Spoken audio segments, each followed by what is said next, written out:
Philadelphia has been called America's first great theater city. Today, I'm standing in the heart of America's oldest and most celebrated playhouse, the Walnut Street Theater. The Walnut Street Theater, located at the corner of 9th and Walnut Streets, is America's oldest theater, a National Historic Landmark, and the State Theater of Pennsylvania. Today, with over 56,000 subscribers annually, it is the most subscribed theater company in the world. Tell us a little bit about America's oldest theater. Well, the Walnut Street Theater was founded in 1809. February 2nd, 1809 was the actual date. It started out as a horse circus, actually. The theater, as it is now, was actually a space in the round with raised seating, and they would do horse jumping, jumping through hoops of fire, jumping from one horse to the next, things like that. It was the popular entertainment at the time. And after a couple of years, that fell out of favor, and they transferred it over to a theater space.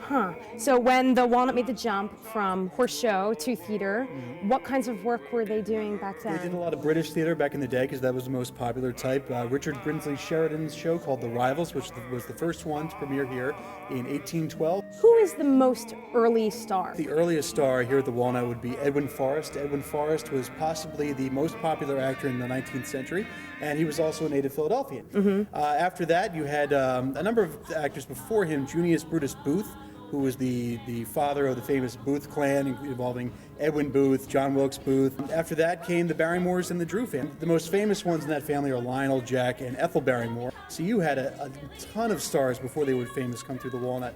People like Kirk Douglas would play here back when he was a young man. Jack Lemmon before he was famous. Katharine Hepburn, Audrey Hepburn premiered Gigi here in 1951. So we're getting ready for the 200th anniversary here at the Walnut Street Theater, and Streetcar Named Desire is a big part of the celebration, right? Yep. What's some of the history behind the show, and why are we doing it this season? Well, we're doing it as part of our 200th season because in 1947, Streetcar Named Desire had its world premiere here at the Walnut Street Theater prior to going up on Broadway.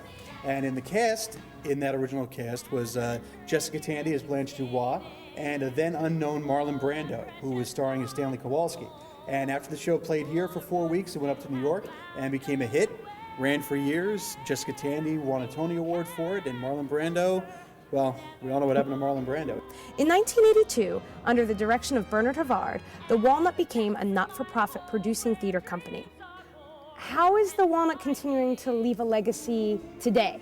Well, something that our producing artistic director, Bernard Havard, really stresses is back in the 19th century, on the letterhead for the Walnut Street Theater, on some of the artwork, he would say Vox Populi, which is Latin for the voice of the people. And we always believe that theater has to be a thing for the common man.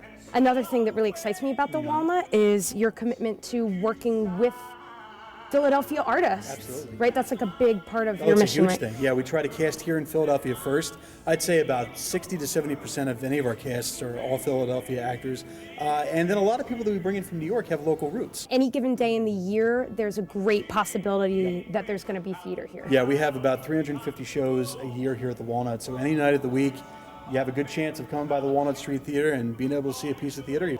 You were going to take me somewhere where no internet broadcaster has gone before, right? To the flies of this building, right? Part of the historical portion of our theater is our fly space. We operate in what's called a hemp rope fly system. Back in the 19th century, and up until actually very recently, they used hemp rope, which was used in ship rigging. Today we use modern nylon ship's rope because it doesn't rot. And this is what is transferring, when a scene changes, this is what any makes massive set piece or backdrop, it's controlled from the other side of the stage on the fly rail. So it's as much of a show backstage as it is on stage.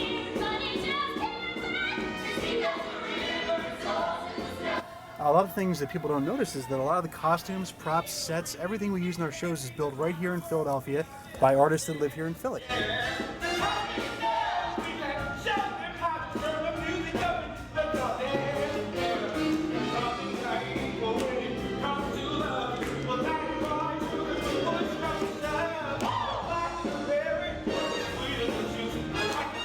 Fun facts, things about the Walnut that people would not expect. Pop Reed was a props master here back in the 19th century, and he died in about 1891. And he loved this place so much that in his will, he wrote down that he wanted his head severed from his body, duly prepared, and returned to the theater, so that anytime they did the Alas Poor Yorick scene from Hamlet, that would be his skull being used as the prop. And that's exactly what they did. And that's what they did. In 1976, President Gerald Ford and Jimmy Carter had their first televised debate. right here in the theater. It was That's only amazing the to me. second televised debate after the famous Nixon-Kennedy one in the 60s. So the curtain call Yeah. was created here at the Walnut? Yeah, that's the story. Back in the 1820s, an actor by the name of Edmund Kean, who was like Brad Pitt today for the stage. He was one of the hottest actors around. He came over to America and took it by storm.